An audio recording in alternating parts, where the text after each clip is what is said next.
This has been a briefing video for the meeting on the 12th of February 2024. I'll go through the opening because we do have some changes there. So we have the call to order, invocation, and pledge, roll call, approval of agenda, approval of meeting minutes, treasurer's report, paying bills, fire department report, planning commission report, and then we have a planning and zoning report. So this is done by the zoning administrator, Steve, some updates on what's been happening there. One-page report. Then we have maintenance and grounds report. Then we have a cemeteries report. Cemetery coordinator Heather has prepared this. It looks more like an annual report, essentially, which may be something she begins doing going forward. So those are the two changes we have there. We have first public comment, then we're into decision items. First of all, we have BHS insurance. We're into budget season coming up. Budget gets finally approved at the end of March. March 23rd is the annual meeting at 1. And then the fiscal year starts April 1st.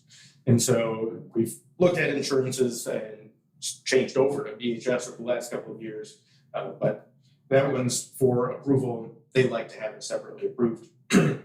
Next, we have the board review poverty guidelines. This is something that has to be updated every year. It's a heavily state regulated thing and has become more so. But nevertheless, we have to update it every year. So it's largely changing out the dates from 2022 to 2023 as we're going back a couple of things to 2024.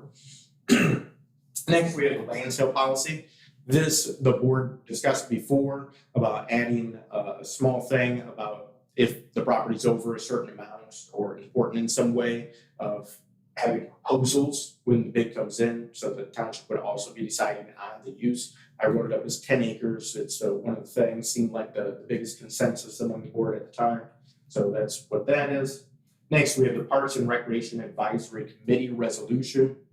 Also discussed this at the board meeting before. I changed a couple of things so that instead of one person coming from the planning commission or board review or zoning board of appeals, because that's where a lot of our interest was in people that were already on something else, already participating in the township in some way. That you could have up to 2 people from those. I still want to limit on it because I don't want to just copy one board onto the other. And a couple other things, I listed out the facilities that we have, but it can include other, of course, if anything's added and stuff like that. And excluding cemeteries, because we have a separate cemetery coordinator. That's a separate set of ordinances even, and there's separate state laws about those. It's written in here if you want to read the whole thing, because I think there was one other adjustment I made. Next, we have Parks and Recreation Advisory Committee members. And now we ended up with a decent amount of interest on this. I made it a 5-person board because I think that's a good number. You could go higher, you could go lower, but with an alternate, because we ended up with enough interest, and even one more than that, eventually I got the message out. So we could have technically gone with a 7-person board, but I think 5 is decent, especially with an alternate, and you always have someone else being trained in that as well. And as part of this, I tried to recruit someone for the alternate position of the board review as well, which we successfully did. That's the next thing. I wrote this motion up as approving all 5 members for the Parks and Recreation Advisory Committee. If there's some debate among the board, if someone wants to vote no or make the case against someone, then they can obviously be separate motions. But I wrote it as one if things were to go smooth. Next, we have the board review member, and this is what I was talking about at the same time I wanted to recruit. And just go back one step. All of the members other than the trustee proposing, right? Proposing Michael as the trustee. The board discussed that before, and he can speak to whatever extent he wants on it. The other members, which some may be here, some may not be here, they all wrote bios.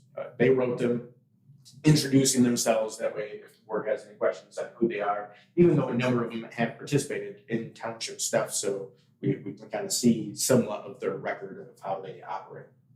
Same thing with the board review member. He wrote his own bios and included in here, so people can see how he presents himself, and I believe he'll be at the meeting for a public comment as well. And that's a 3-person board, so I really like to have the alternate position filled, because you don't want to go down people on that board, and it's very important according to state law. I don't know how it would work if we didn't have it. It'd be difficult, and the state often changes the laws like the week before those meetings too, which is very odd and weird. Next, we have a water policy resolution that came from the Water Policy Board. It's simple, it's just clarifying the charges for meters, so it's relatively minor, but just saying it's a pass-through charge. Next, we have a land sale request on 4th Street and East Street, so there's that old Civic Center site in Twin Lake.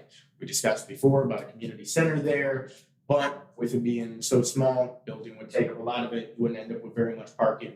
Probably not a great location for it. The township also has 20 acres on M120 that would probably be a better suited spot. And so this one has been requested for sale. I think it's probably reasonable to sell. There was also the issue with the religious organization. We had meetings on it and talked about it. They came to the meetings, presented their ideas about putting in a request for the bidding. They were going to go get approval from their organization, and I never heard from them again. So I don't know, but I assume they just didn't get that approval to bid on it.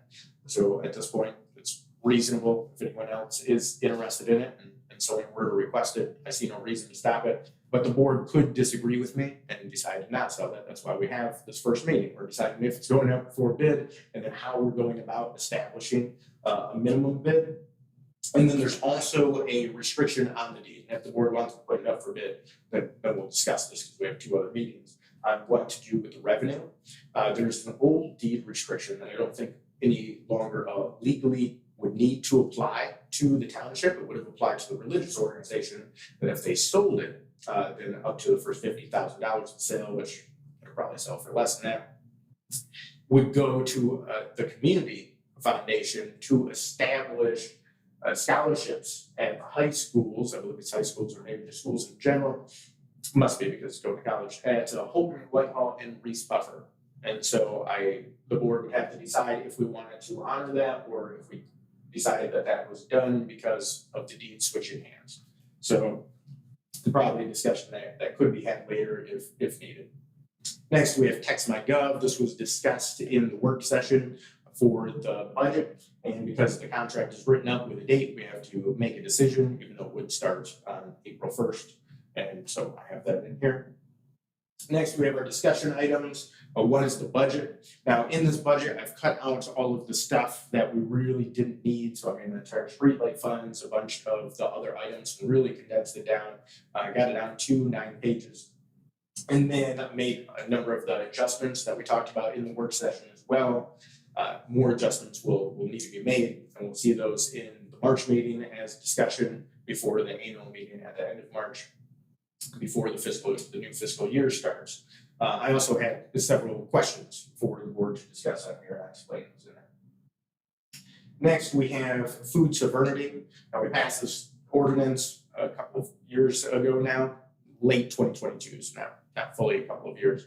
So that's been in there. I think it would be reasonable at this point to now take the next step and try to get it on the ballot. I think that may be resisted by the county, but I think it's a worthy endeavor and worthy pursuit. And I think it could achieve good things. We would be leading the way in the state on this, so I want to get the board's thoughts on that. Next, we have mission of the township, and I have presented theoretical but also practical frameworks for what the township's role is, what government's role is in general. And then also in our practical context, what we're actually dealing with. And so I want a greater discussion about that and an attempt to build a consensus among the people, but especially among the board and the staff in which direction to go, how to make decisions, that type of thing. That brings us to the second public comment. So the meeting is concluded. If anyone has any questions, thoughts, ideas, comments, concerns, feel free to reach out. My direct line at the office is area code 231-332-6700 or email supervisor@daltontownship.org. Otherwise, this is Jeff signing off. Until next time.